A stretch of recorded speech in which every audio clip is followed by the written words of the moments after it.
What I mean by that, let me switch to reining up. He's campaigning at 168 pounds.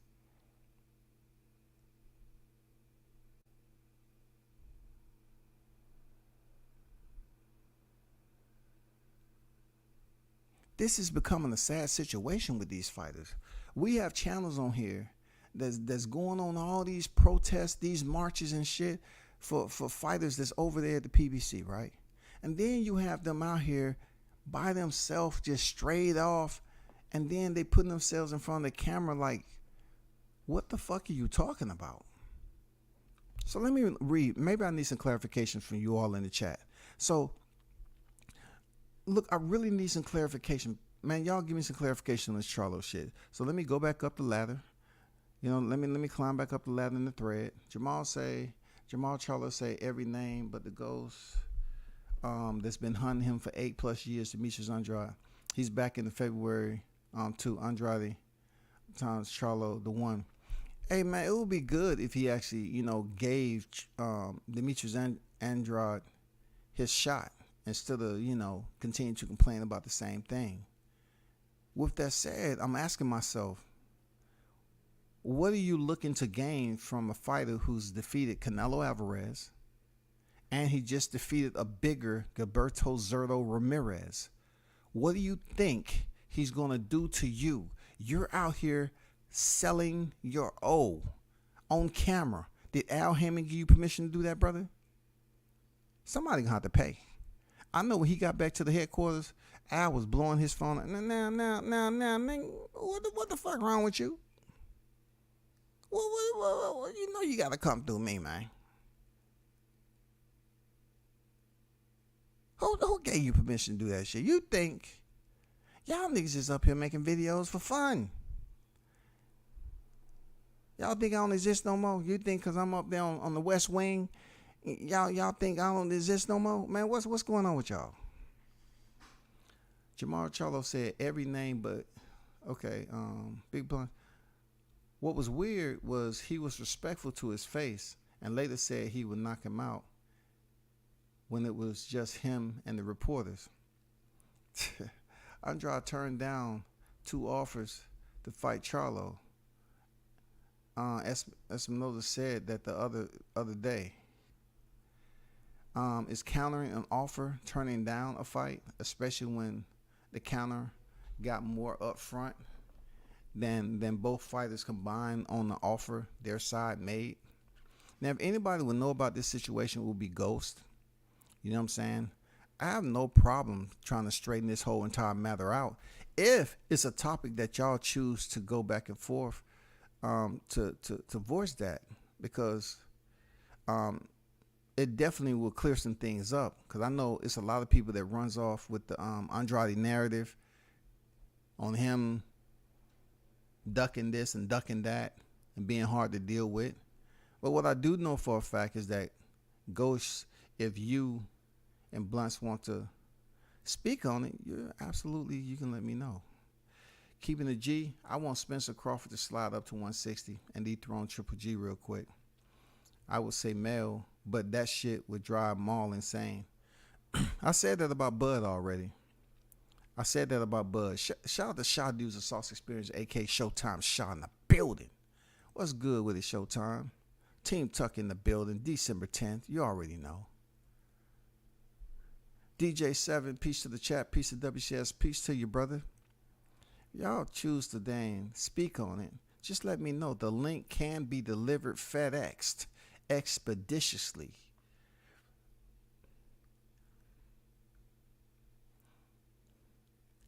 Now, this is my thing when it comes to Mar Charlo, because I got to stay on topic, right?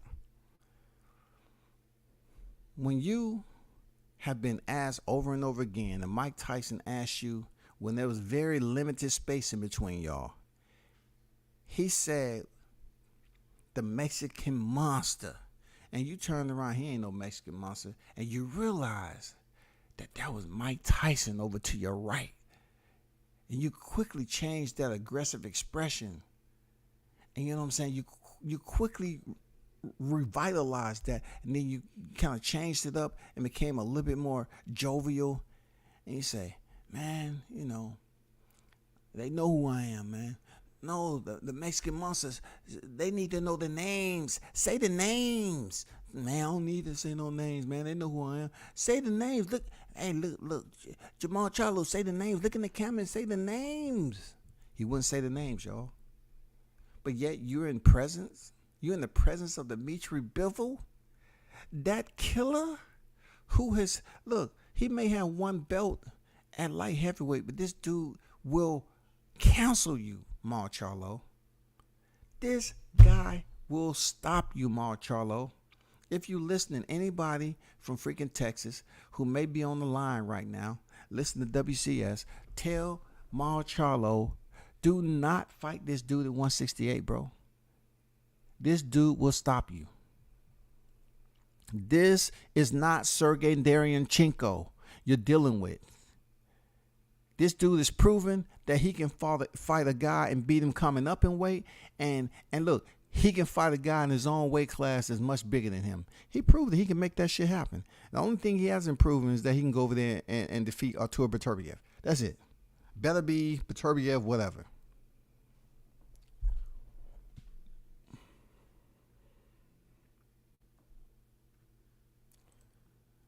Charlie looking for a better reason to go to 68. He wasn't making no sense. That's why Bill looked at him like that. Showtime. Check this out, bro. This dude seems like he wasn't right, man. Why they put themselves in this state as if they are in control of their own dialogue, like your own actions, your mechanics. You know what I'm saying? How you function as a human. If you're under the influence, the chemicals are going to make you and force you into a whole different perception in the eyes of who you talking about. Your body's going to act different. Your speech is going to sound different. Obviously, you know what the fuck you talking about. Tomorrow for Undisputed. Let's fight at 68 for what Undisputed? Do they have second and third dairy titles that now you can be undisputed at 68 and 68 alone? Like, what was this dude talking about? It doesn't make any sense, Charlo. David Benavidez has been there forever and a day, and now he's about to face Caleb Plant. All of a sudden, you want to show up out of nowhere like a groundhog out of Texas, right? And you say, "That's right, undisputed. Yeah, me and you. Let's do it." See, he's about to say 60, right? He fucked around. He was about to say 60, then he said 68. Because Bivol would have looked at this motherfucker like, huh? Hey, guy. Hey, come here, man. Hey, man. Hey, just talk to me later. You know, sober up. Give yourselves about a week. Sober up and hit me on the phone, man. I'll leave my number with you, okay? But right now, I just don't want to, go too far in depth with a conversation while the camera's rolling, man. But I fight at 175, big boy.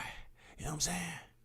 You know what I'm saying? The money got to be right for me to step down to 168 and fight you for no belts. And I already got Canelo on the line. I already got Canelo on the hook, wanting to fight me in a rematch, Charlo. And you think you're going to come up here and ask me to fight you just for general purpose? Look, he gave you the dap just to get you out his face. You up here selling an O like you a street hustler, man. Hey, O right here, get your O right here. Champions needed, get your O right here. Oh, Bivol, hey, come on up. Yeah, I'm selling my O today. Yeah, for the low too. Hey, you make me an offer and we can see. 800,000? All right, cool. 800,000 of it. Oh, what was that? How much I'm gonna? I don't know. You have to speak to Al for that. I don't really deal with none of that shit. You got to speak to Al. You know what I'm saying? You got to speak to Al on that. But we locked in for 800, right? All right, cool. This dude was intoxicated. He was under the influence of something. He wasn't making no sense. None of that shit, bro. Charlo has been stalking Canelo for a decade. He probably figures if he beat Bivol, he can finally smoke Canelo out for a fight. Rashid, that's a very, very solid point, bro.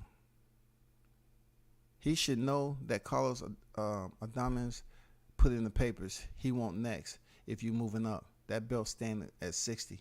Yeah, he is. That is his mandatory, ain't it? And look, Mauricio Suleiman didn't give freaking Charlo No motherfucking franchise. Maybe he can petition that now to get a diamonds out of, Carlos off his neck. So Carlos won't be breathing down his neck. Juan Mauricio Suleiman help Jamal Charlo live.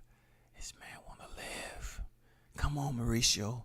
Let him live. Let him put in the petition. Let him put in the petition so he can become the second franchise belt holder at 160 pounds. Come on, Mauricio. But back to what Rashid said.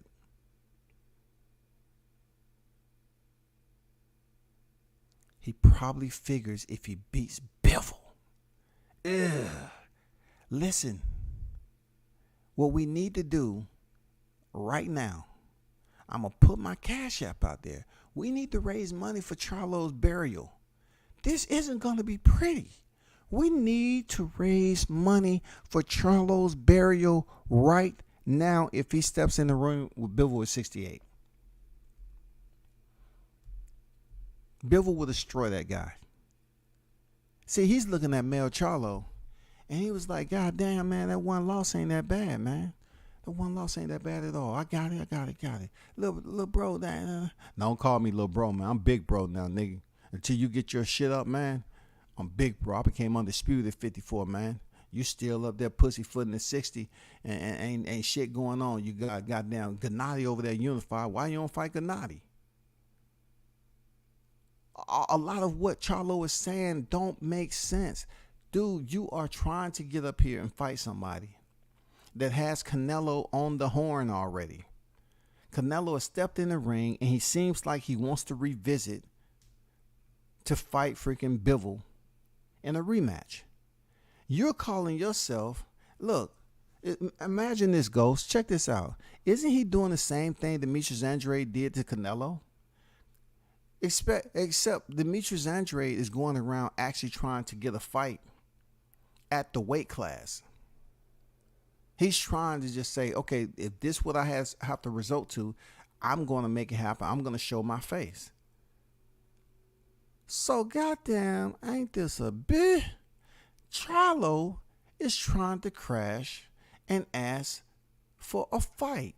The same way that he was dogging out Demetrius Andrade trying to goddamn ask for a fight. Charlo is up here doing the exact same thing. He wouldn't give Andrade a fight of something that happened years ago. Him and his brother has this virus that both of them are affected with. They don't want to give Demetrius Andrade no love. But then you got Charlo doing the exact same thing with Bivol. He's trying to ask for a fight, bro. So we supposed to take it different? Y'all was dogging out Demetrius Andrade, but we supposed to take it different now that you doing it. I don't find nothing wrong with asking for a fight or putting yourself out there to get a fight. Because the camera's rolling, people are going to talk about it, and it may go viral and it may not. But what Mar Charlo is doing is him just selling his he looked at Jamel and said, it ain't that bad. He lost to Tony Harris and then he came back and became undisputed. I need the money and I want to go up here and take the opportunity to act like Bivol don't know what the fuck going on with boxing. A handshake don't mean shit in boxing. Don't mean shit. A verbal agreement don't mean shit in boxing.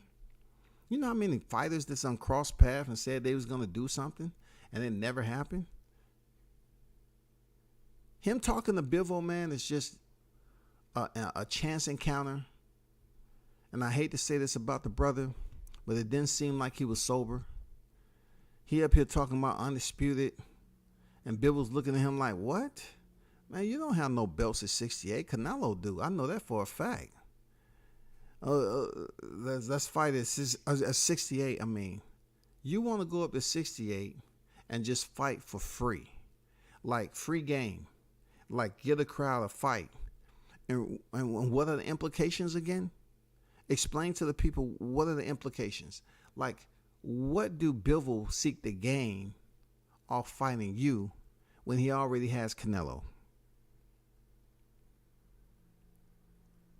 He's going to stop you. He's going to stop you, bro. He's going to stop you something nasty. Seawood, what's good? You know what I'm saying? Showtime, did he call Al, though? Did you call Al? You up here talking by yourself. I don't see none of your people around. I don't even see Mel. And you up here trying to make deals and shake and do handshakes, grip and grin photos and shit. And you didn't say Al. Man, I bet Al, before he even got to the parking lot, Al was blowing up his phone. Nigga, get your ass in the house now, goddammit. I told you don't drink and motherfucking drive. Al was on his ass like, no, man, you making me look bad out in these streets. Go say it, WCS, I'm working on getting his brother or father on your show. They'll clear that up whenever they can. It's better when it's out of their own mouth. Yeah, man, it's better to clear up what's been floating around social media forever and a day. You know what I'm saying? People may not definitely understand their entire history on what happened damn near a decade ago, bro.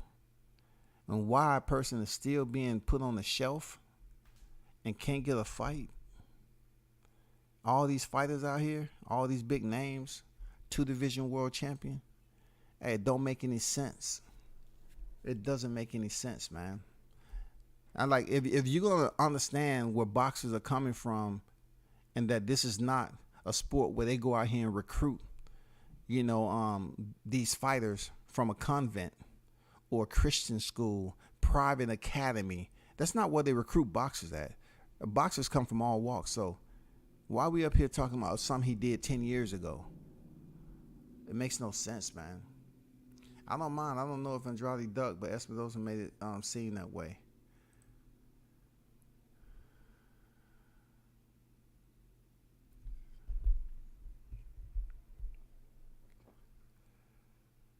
He don't even have a belt in 168. Real talk. Seriously, real talk. He don't even have a belt.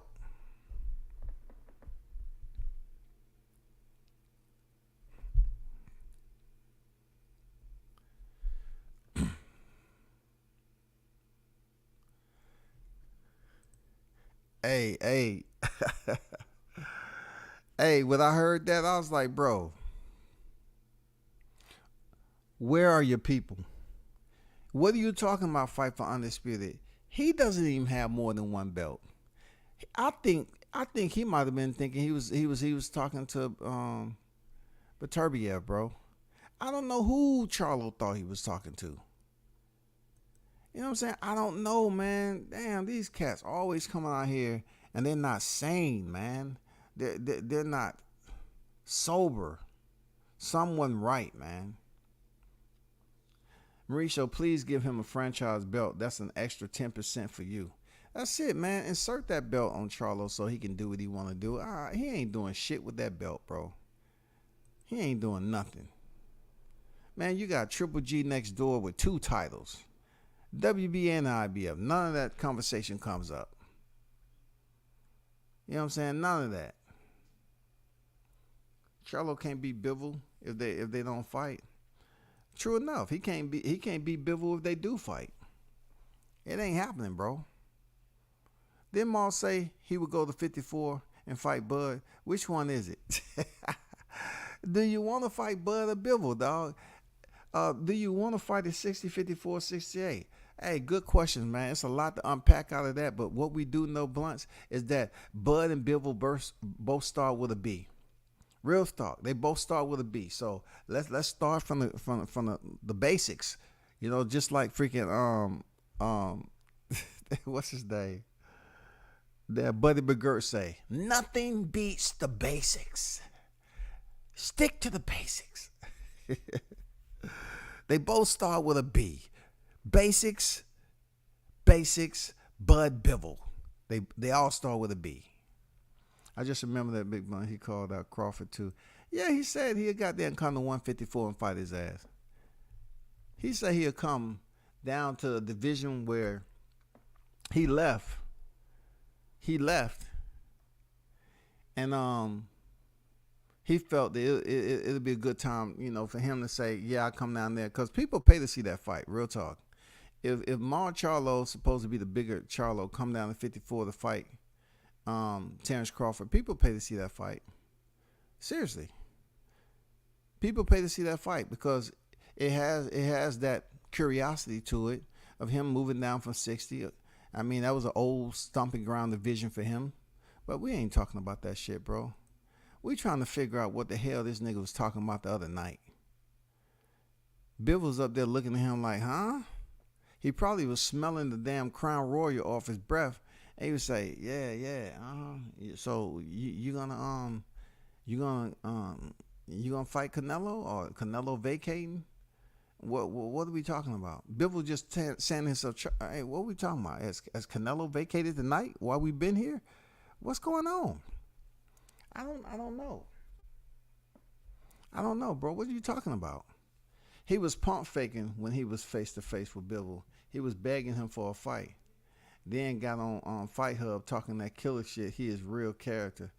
Yeah, man. You know what I'm saying? Come on, bro. We already know how the Charlos operate, bro. One thing we can say, Mel Charlo is clearly undisputed. He's 2-0 in freaking rematches. I give him his props, man. He stopped Castadio. It is what it is. Mal looking bad out here, King Mitch. That's why I say he just need to go to 168.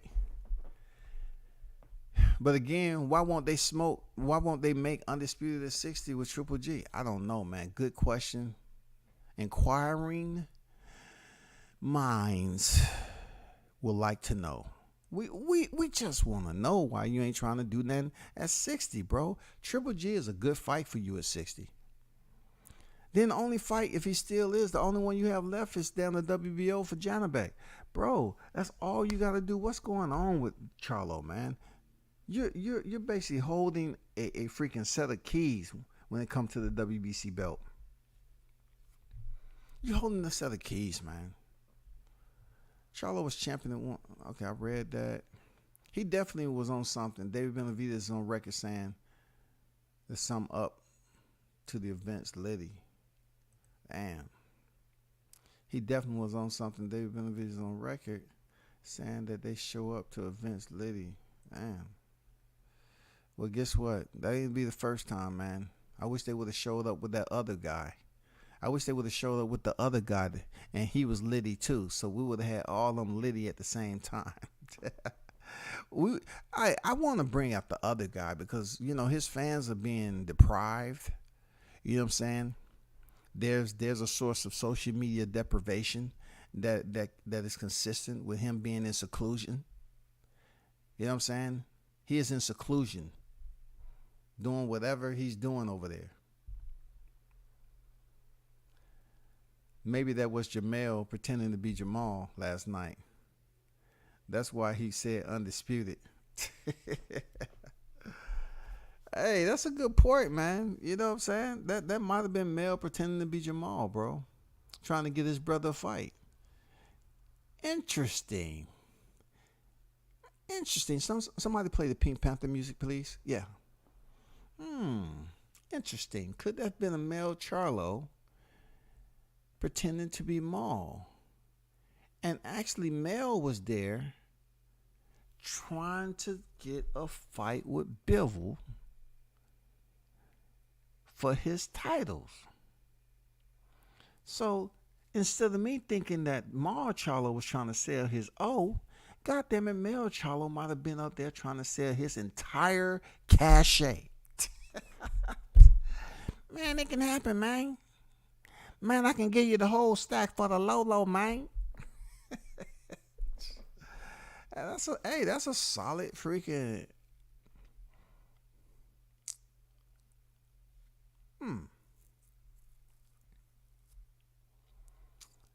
solid hypothetical there. You know what I'm saying? What if that is the case? Interesting. Charlo's an inch taller and has a 15-inch reach advantage over Bivol. It's not as if he's too small for Bivol. Rashid, this has nothing to do with size. What I put out there, Rashid, is pretty much this dude has defeated the smaller guy coming up in weight in Canelo, who has the freaking, the notoriety and the credentials. He's at the top of the damn pinnacle, as high as you can get, pound for pound, all that shit. And then he's proven he can beat the bigger fighter also. Charlo, it doesn't matter what his height and reach is. It doesn't matter. He's going to be in trouble stepping in there with the guy who has proven that he can adjust. He can adjust, man. His fighting styles, for whatever fighter he is a chameleon in there. He can switch up styles and make that offensive damn strategy work out perfectly for him without taking an excessive amount of punishment. He's proven that, bro. This has nothing to do with height and reach when it comes for Bivol. Zerto had the longest arms in the motherfucking building. He got his ears boxed the fuck off, dog. They had to goddamn bring in a surgeon immediately and put his ears back on before he left the building. Oh shit, I forgot about Janabek having a belt. Charlo should just take that fight. No, he should face freaking Triple G, dog. Triple G has a bigger name than Janabek, in my opinion, Blunts. You know what I'm saying? In my opinion, he has a bigger name. In my opinion, Triple G's been in there with Canelo uno, dos, tres. He's been in there with Canelo 3 times. He has some Wall Street to him, bro. Why he ain't trying to call out Triple G? But thinking about it, I'm very, very curious to know if that was Mel Charlo.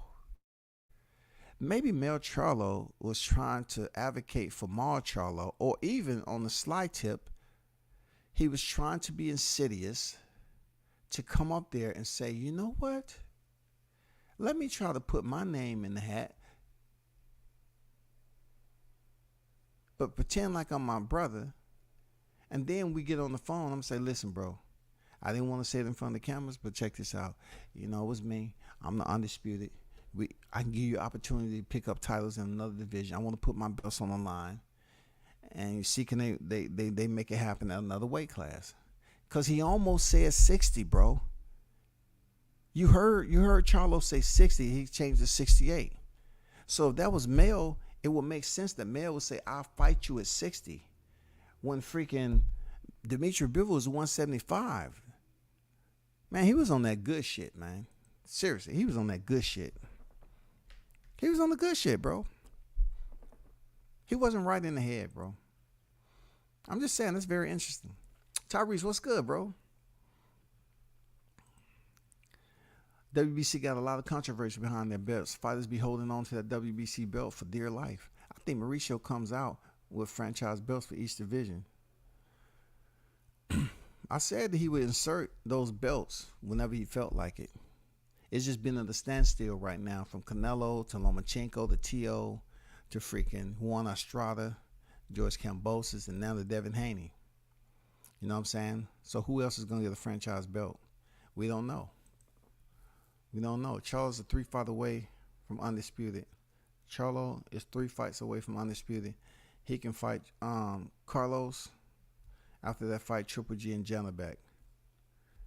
It's going to be up to him where he want that fight with Carlos. You know what I'm saying? If he's willing to step up to his freaking mandatories the right way. But don't think, like, I'm not going to sit up there and tank this shit. But if Mauricio hand that down franchise belt to Charlo, I'll be shocked, man. I haven't seen one black fighter get that franchise belt yet, except Devin. Devin wasn't offered. It was a part of the package of petitioning for every belt. You know, it's better for them to do that and don't leave anything on the table. But I haven't seen him just offer it. Okay, here. You know, you're the champion of the division. Here, I'm offering you that.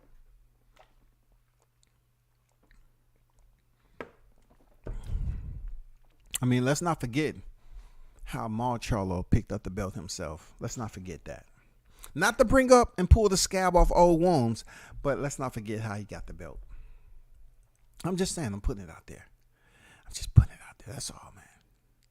If Canelo thought Bivol was such a monster, he would never have fought him. Look, Canelo's mindset right now, since he already traveled up to light heavyweight, is to continue to cement his legacy, solidify it. So I don't know what he saw from previous competition with Dimitri Bivol, but he definitely found out what that competition was about when he stepped in there as the opponent. Canelo found out when he stepped in there as the opponent that Bivol was the goods. Bivol was the truth. He found out. I understand what you're saying, but Canelo was definitely one of those guys who had already visited light heavyweight, but this time he was returning with a guy who he's seen something. Maybe he was looking through the Mikey Garcia optics, you know what I'm saying? And he's seen something. I don't know, Rashid. I can't tell you. Bivol fought taller and longer guys, harder punchers, Joe Smith, skillful guys. Bivol is legit at every position. Man, he is. He's a bad dude, man. It's a bad dude. I'm just trying to find out when he's talking about let's fight for undisputed at 60 and he changed to 68, was that actually Mel Charlo now that Blunts has mentioned it? I don't know. I really haven't zoomed in and saw the fight hype video. You know, when they have on a hat, like take the hat off, I can tell the Charlos apart easily. I can tell them apart. When they dress in the winter gear with the hats on and everything, it's a little bit difficult to tell them apart. Triple G don't want that Charlo smoke. He never has. Well, we need to make that, man. We need to make that shit happen. D-Lo, what's good with it? Who knows what Jamel's been up to while he was out?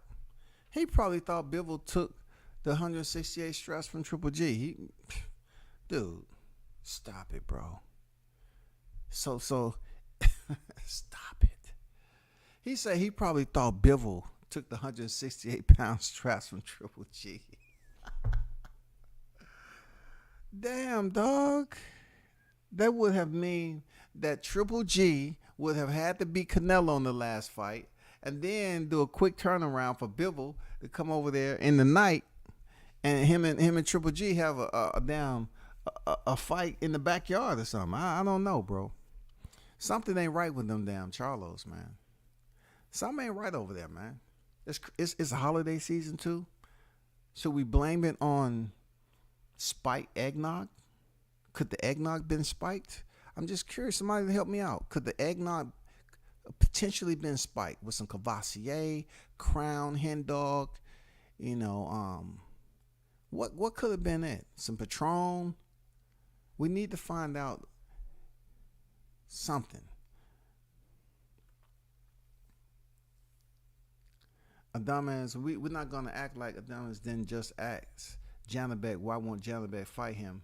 Janabek told Adames to get a belt and he would fight him. So Janabek ducking. Damn, Janabek told him that? That's crazy, man.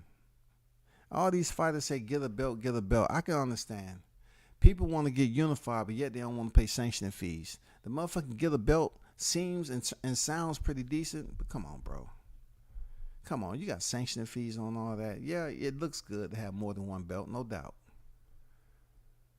But does he want to fight Charlo or do you want to fight Janabek, bro? Janabek also been saying he want to fight other champions.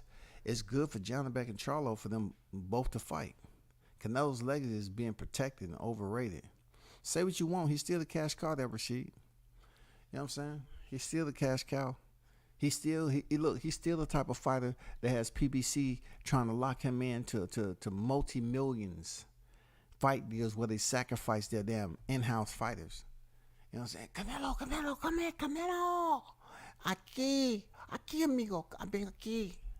Sí, Canelo, mucho dinero. We want to set up a fight between two of our fighters, Canelo. We just want to know, can you just, come on, Canelo, just give us the love that we're looking for. Bien, muy bien. Sí, no, you, Senor, why, Senor? They be trying to beg Canelo like a motherfucker to come over there and sacrifice them fighters.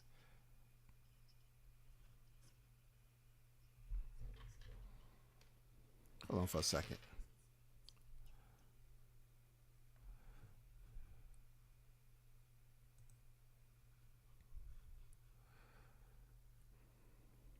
I don't see any of these guys taking a Carlos fight. That man put Montiel in the hospital, and that was an emotional performance as he had buried his daughter 4 weeks before that fight. Man. Damn. Left my ass off. I was just effing around. But hey, I wouldn't be surprised. No. I'm about to explain shit.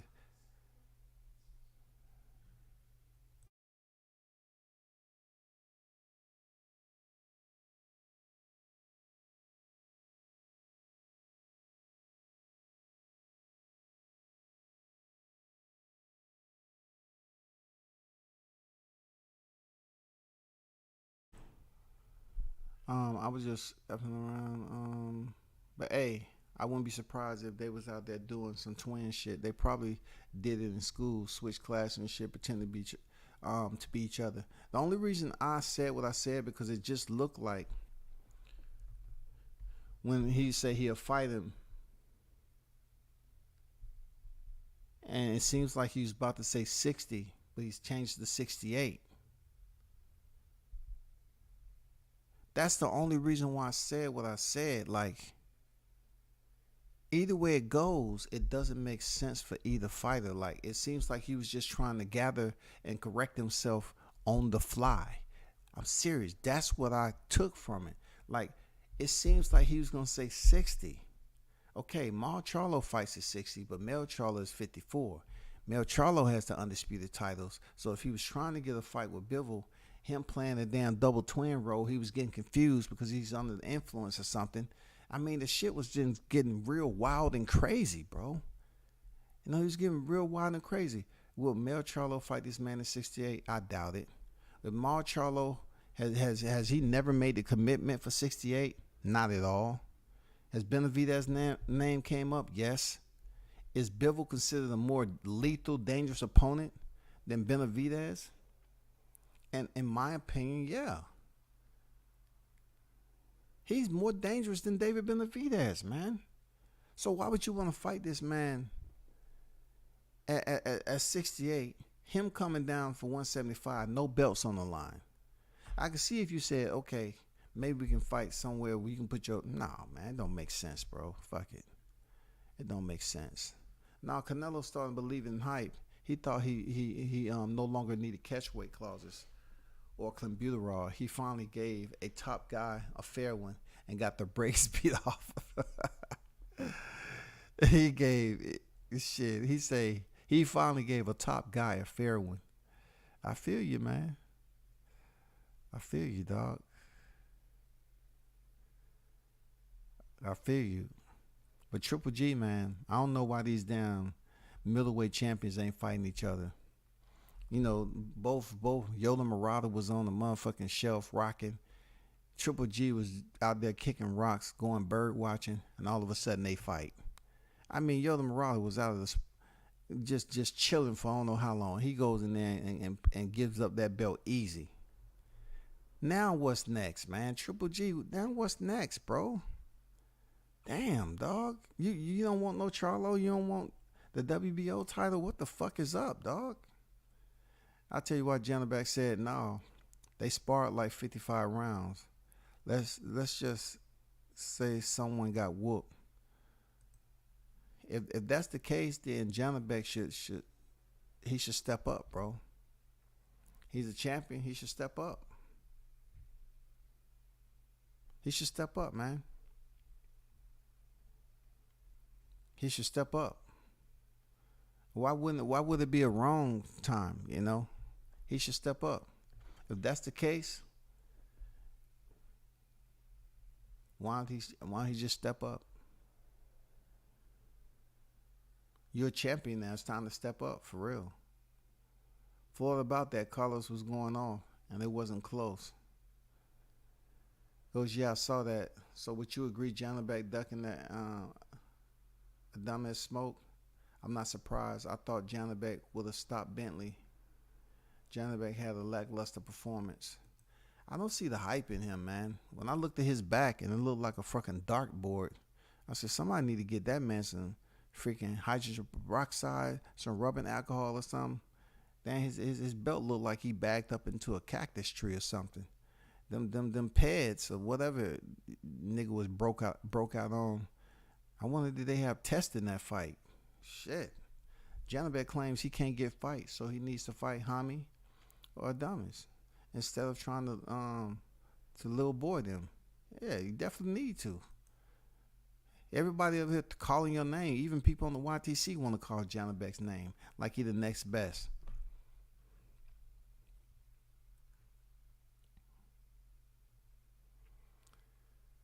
How the fuck does Janabek think he can fight Canelo before Charlo?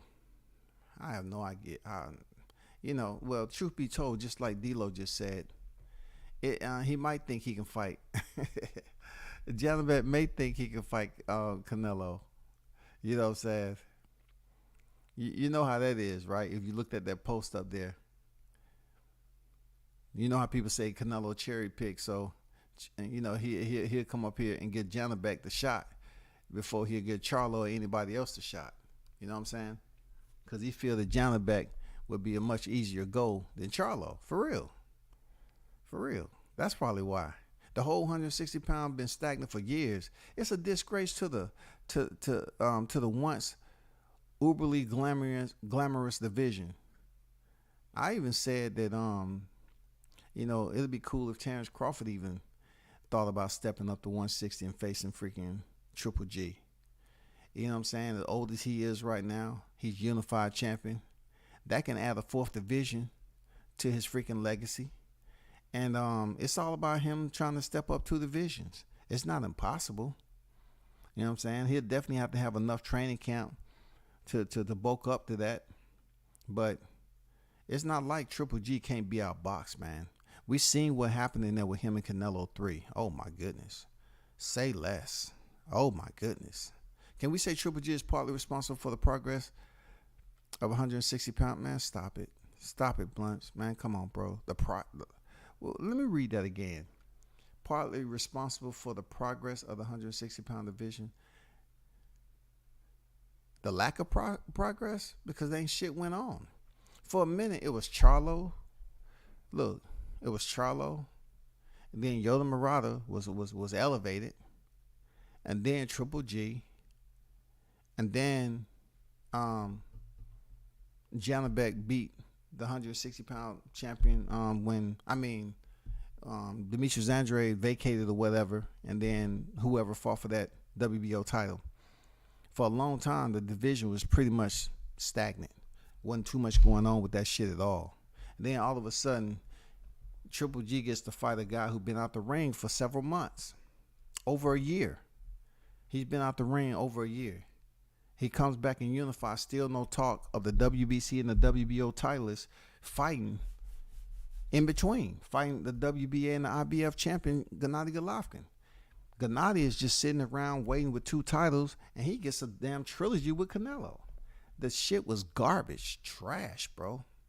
Trash, man.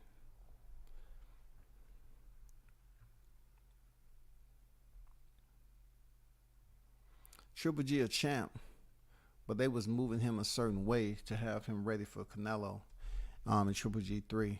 Yeah, I can see that, but I can see that, but it comes a time right now he has 2 belts, 2 super titles now. It's not like he ain't been here before.